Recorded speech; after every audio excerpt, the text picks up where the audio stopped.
नमस्कार। आज हम एक सोर्स के जरिए ये समझने की कोशिश करेंगे कि क्या दुनिया में जो लड़ाइयाँ होती हैं वो जानबूझकर करवाई जाती हैं। ये एक ऐसी थ्योरी है जो हमें इन घटनाओं को एक बिल्कुल अलग ही नजरिए से देखने पर मजबूर कर सकती है। तो चलिए इस पूरी बात को एक बहुत ही दिलचस्प सवाल से शुरू करते हैं। देखिए, एक सोर्स के मुताबिक अमेरिका के पास इतनी ताकत तो है कि वो सीधे ईरान पर हमला कर दे। तो फिर वो इजराइल जैसे किसी प्रॉक्सी का इस्तेमाल क्यों करता है? मतलब किसी और से हमला क्यों करवाता है? यही सवाल हमें इस थ्योरी की जड़ तक ले जाएगा। तो इस थ्योरी का जो पहला हिस्सा है वो उन तरीकों के बारे में है जिनसे बिना सीधी लड़ाई लड़े किसी पर असर डाला जाता है। यहाँ दो खास रणनीतियों की बात हो रही है। एक तो प्रॉक्सी का इस्तेमाल और दूसरा इलाकों को आपस में ही बांट कर रखना। अब देखिए, डायरेक्ट वॉर और प्रॉक्सी वॉर में जमीन आसमान का फर्क होता है। सीधे युद्ध में पैसा भी बहुत लगता है, जाने भी जाती हैं और पूरी जिम्मेदारी भी लेनी पड़ती है। लेकिन प्रॉक्सी वॉर में क्या होता है? एक बड़ी ताकत पर्दे के पीछे से खेलती है, जिससे खर्चा भी कम होता है और सीधी जिम्मेदारी लेने से भी बच जाते हैं। ये एक ऐसा खेल है जिसमें सीधे भिड़ने की जरूरत ही नहीं पड़ती। सोर्स इसी प्रॉक्सी वाली बात को इस कोट से समझाता है। मतलब आरोप ये है कि अमेरिका तो बस इंटेलिजेंस देता है, जमीन पर लड़ाई कोई और लड़ता है। जैसे कि इस मामले में इजराइल। ये सीधे सीधे टकराव से बचने की एक बहुत सोची समझी स्ट्रैटेजी लगती है।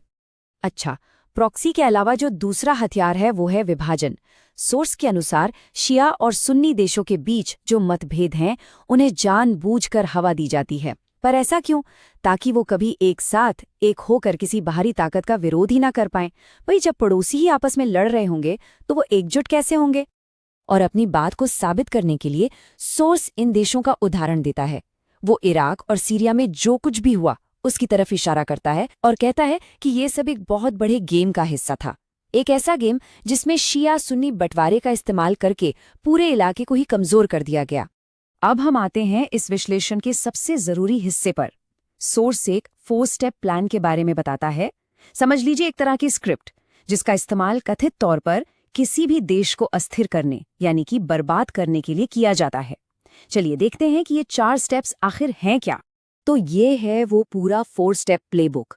स्टेप 1, सब कुछ बर्बाद कर दो। स्टेप 2, लोगों को इतना मजबूर करो, इतना तंग करो कि वो हथियार उठा लें।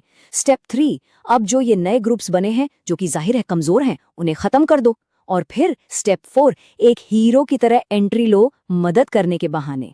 सोर्स का यही कहना है कि ये कोई इत्तेफाक नहीं बल्कि एक सोची समझी प्लानिंग है।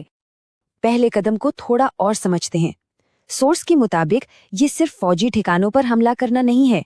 नहीं, ये तो समाज की रीढ़ की हड्डी तोड़ने जैसा है। स्कूल, कॉलेज, फैक्ट्री, पुल, सब कुछ। जब किसी देश का इंफ्रास्ट्रक्चर ही खत्म हो जाएगा तो वो देश तो अपने आप ही घुटनों पर आ जाएगा। दूसरा स्टेप, ये पूरी तरह से साइकोलॉजिकल है। सोचिए, जब लोगों के पास कुछ नहीं बचता, जब वो पूरी तरह से निराश हो जाते हैं, तब सोर्स का तर्क है कि उन्हें हथियार उठाने के लिए मजबूर किया जाता है। तालिबान जैसे समूहों का बनना इसी निराशा का नतीजा बताया गया है, ताकि बाद में उन्हें ही खत्म करने का एक बहाना मिल जाए। और ये तीसरा स्टेप, ये बहुत जरूरी है। जो नए लड़ने वाले ग्रुप्स बनते हैं वो ऑर्गेनाइज्ड नहीं होते। न उनका कोई लीडर होता है, न कोई संविधान। इसीलिए सोर्स के मुताबिक उन्हें कुचलना बहुत बहुत आसान होता है। इससे क्या होता है? जो बाहरी ताकत है उसे एक आसान सी जीत मिल जाती है और वो अपनी ताकत का प्रदर्शन भी कर पाती है। तो इस पूरे 4 स्टेप वाले प्रोसेस के पीछे का असली मकसद क्या है? ये सिर्फ अशांति फैलाना तो नहीं हो सकता। सोर्स के अनुसार इसका एक बहुत बड़ा और आखिरी लक्ष्य है।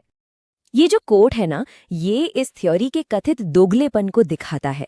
मतलब पहले किसी का घर उजाड़ दो और फिर उसी के बच्चे को मदद के नाम पर दूध पिलाओ।